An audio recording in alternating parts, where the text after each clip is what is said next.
نحمده ونصلي على رسوله الکریم اما بعد۔ ترجمے والے قرآن پاک کا صفحہ نمبر 977، 27واں پارہ سورہ طور شروع ہو رہی ہے۔ اعوذ باللہ من الشیطان الرجیم، بسم اللہ الرحمن الرحیم، والطور وكتاب مسطور في رق منشور والبيت المعمور والسقف المرفوع والبحر المسجور إن عذاب ربك لواقع ما له من دافع يوم تمور السماء مورا وتسير الجبال سيرا فويل يومئذ للمكذبين الذين هم في خوض يلعبون۔ صدق اللہ العظیم۔ سورت کے آغاز میں اللہ تعالیٰ نے قسم کھائی ہے کئی چیزوں کی۔ پہلی قسم ہے طور پہاڑ کی، کہ قسم ہے طور پہاڑ کی۔ کیوں جی؟ اس لیے کہ طور پہاڑ پہ اللہ تعالیٰ نے موسیٰ علیہ السلام سے کلام فرمایا تھا، ان سے گفتگو فرمائی تھی، ان کو بلا کے وہاں اللہ تعالیٰ نے کتاب عطا فرمائی تھی، تو اس پہاڑ کی بڑی شان ہے۔ اور روایات میں آتا ہے کہ جن 4 جگہوں پہ دجال نہیں جا سکے گا ان میں ایک طور پہاڑ بھی شامل ہے، تو قسم ہے طور پہاڑ کی۔ دوسری قسم کھائی وَكِتَابٍ مَّسْطُورٍ، اور کتاب کی جو لکھی ہوئی ہے۔ اب طور پہاڑ پہ موسیٰ علیہ السلام کو کتاب ملی، اس کی قسم ہے اس کتاب میں بھی قیامت کی باتیں موجود ہیں کہ برے اعمال کرنے والوں کو سزا ملے گی۔ اور اگلی جو قسم ہے اس کتاب کی جو کھلے ہوئے کاغذ میں لکھی ہوئی ہے، اس سے کیا مراد ہے؟ اس سے یا تو تورات مراد ہو سکتی ہے کیونکہ پیچھے طور کا تذکرہ آیا ہے، اور اس سے نامہ اعمال بھی مراد ہو سکتا ہے انسان کا جو لکھ رہے ہیں فرشتے۔ کیوں لکھ رہے ہیں؟ اس لیے کہ اس کو سزا ملنی ہے۔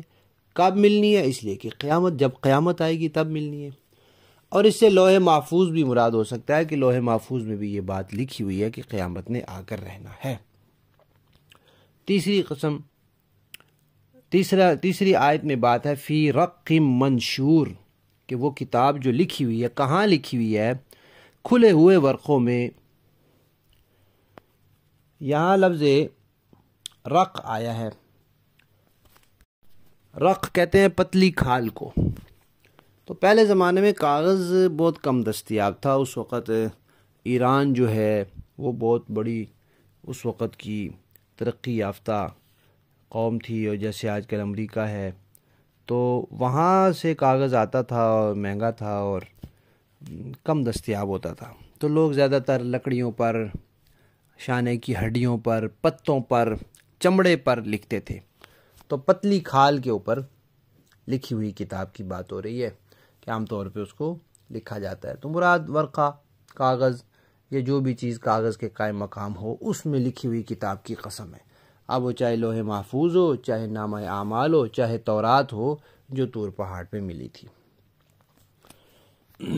تیسری قسم ہے بیت معمور کی، کہ بیت اللہ تو زمین پر قبلہ ہے، آسمانوں پر اللہ تعالیٰ نے ایک قبلہ بنایا ہے، اس کے لیے لفظ آیا معمور۔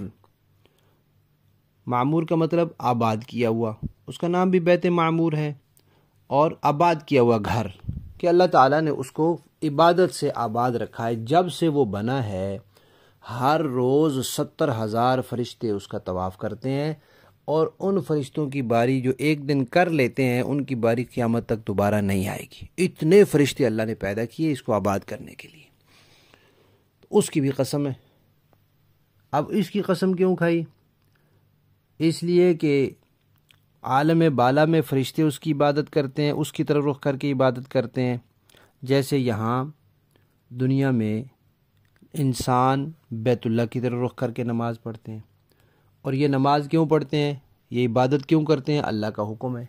فرشتے تو مکلف نہیں ہیں لیکن انسان مکلف ہے، اور مکلف کا مطلب یہی ہے کہ ذمہ دار ہے۔ اگر ذمہ داری پوری نہیں کرے گا تو اس کو سزا ملے گی، یعنی قیامت آ کر رہے گی۔ چوتھی قسم کھائی چھت کی، السقف المرفوع، اونچی چھت۔ اونچی چھت کون سی ہے؟ آسمان بھی مراد ہو سکتا ہے جو اس دنیا کی چھت ہے، اور جنت کی چھت بھی مراد ہو سکتی ہے جو اللہ کا عرش ہے، وہ بھی اونچی چھت ہے، یہ بھی اونچی چھت ہے۔ اچھا، اس کی قسم کھائی، اس کی قسم کیسے کہ آسمان اتنا اونچا، اتنا وسیع، انسان جتنا زور لگا لے اس آسمان سے باہر نہیں نکل سکتا۔ تو یہ جیسے اس آسمان کے اندر ہے، ایسے ہی یہ اللہ کی پکڑ اور گرفت کے اندر ہے، یہ اس سے باہر نہیں نکل سکتا، اور اللہ اس سے حساب لیں گے اور اس کو جزا سزا کے نظام سے گزرنا پڑے گا۔ پانچویں قسم ہے سمندروں کی، اس کے لیے لفظ آیا مسجور۔ مسجور کا ایک معنی ہوتا ہے بھرا ہوا، تو بھرے ہوئے سمندر کی جو پانی سے پر ہیں، اور ایک معنی ہوتا ہے کھولتا ہوا، کہ اللہ تعالیٰ نے آگ پیدا کی ہے اور کئی جگہ وہ آگ پوشیدہ ہے، اس کی وجہ سے آتش فشاں پہاڑ پھٹتے ہیں، لاوے نکلتے ہیں، اور اس کی وجہ سے بھاپ بنتی ہے، اس کی وجہ سے کہیں پانی ابل رہے ہوتے ہیں۔ تو اس ابلتے ہوئے سمندروں کی قسم ہے یا بھرے ہوئے سمندروں کی قسم ہے کہ جو اللہ ایسی ایسی چیزیں پیدا کرنے پر قادر ہیں، وہ قیامت کے پیدا کرنے پر بھی ضرور قادر ہیں۔ یہ 5 قسمیں کھا کر فرمایا کہ رب کا عذاب ضرور آ کر رہے گا، کوئی اسے ٹال نہیں سکتا، اور جس دن وہ آئے گا آسمان بھی کپ کپا کر تھرانے لگ جائے گا، اور پہاڑ اڑ جائیں گے۔ تو پہاڑ ایک مرتبہ تو ایسے ہی اڑیں گے، اتنے بڑے بڑے پہاڑ، کئی کلومیٹر، کئی میل اور سینکڑوں اور ہزاروں میل لمبے پہاڑی سلسلے ہیں، یہ ایسے اڑیں گے جیسے روئی کے گال اڑ رہے ہوتے ہیں، روئی اڑ رہی ہوتی ہے، ایسے اڑیں گے، اور اس کے بعد ان کو کوٹ پیس کر گرد و غبار بنا کے اڑا دیا جائے گا۔ پھر کیا ہوگا؟ دنیا میں ایک طرف پہاڑوں کی اونچائیاں ہیں اور ایک طرف سمندروں کی گہرائیاں ہیں، تو یہ پہاڑ گرد و غبار بن کے اس سمندروں کی گہرائی میں جا کر بیٹھ جائیں گے، اور زمین کی سطح ساری برابر ہو جائے گی، پھر اونچ نیچ نہیں رہے گی، نہ گڑا رہے گا اور نہ ٹیلا رہے گا، سیدھی ہو جائے گی۔ اب اس دن یہ کام ہوگا کہ آسمان لرز جائے گا، کپ کپا جائے گا اور پھٹ جائے گا، اور پہاڑ اڑنے لگیں گے، اور اس دن تباہی کس کے لیے ہوگی؟ اصل تباہی ان کے لیے ہوگی جنہوں نے دنیا میں صحیح عقیدے کو جھٹلایا، اور دنیا میں وہ کھیل کود میں، فضول باتوں میں مگن رہے، اور اس وقت وہ کھیل کود میں لگے ہوئے ہیں، اپنے آپ کو فضول کاموں میں لگائے ہوئے ہیں، اور آخرت کی تیاری نہیں کر رہے، اس دن ان کے لیے ہلاکت ہوگی۔ لفظی معنی دیکھیے جی، والطور، قسم ہے طور پہاڑ کی، وکتاب مسطور، اور اس کتاب کی جو لکھی ہوئی ہے، فی رق، اوراق میں، منشور، کھلے ہوئے، والبیتی، اور قسم ہے اس گھر کی، المعمور، جو آباد کیا ہوا ہے، یعنی بیت معمور کی، والسقف، اور قسم ہے چھت کی، المرفوع، جو بلند ہے، والبحر، اور قسم ہے دریا کی، سمندر کی، المسجور، جو بھرا ہوا ہے، انا، بے شک، عذاب ربک، آپ کے رب کا عذاب، لواقع، ضرور واقع ہو کر رہے گا، ما لہو، نہیں ہے اس کے لیے کوئی، من دافع، کوئی ٹالنے والا، یوما، جس دن، تمورو، تھر تھرائے گا، السماء، آسمان، مورن، کپ کپا کر، وتسیرو، اور چلیں گے، الجبال، پہاڑ، سیرن، اڑیں گے، اڑ کر چلیں گے، فویل، پس ہلاکت ہے، یومئذ، اس دن، للمکذبین،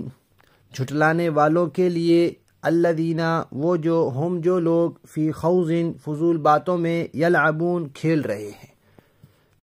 با محاورہ دیکھیں جی، والطور وکتاب مسطور فی رق منشور والبیت المعمور والسقف المرفوع والبحر المسجور ان عذاب ربک لواقع ما له من دافع۔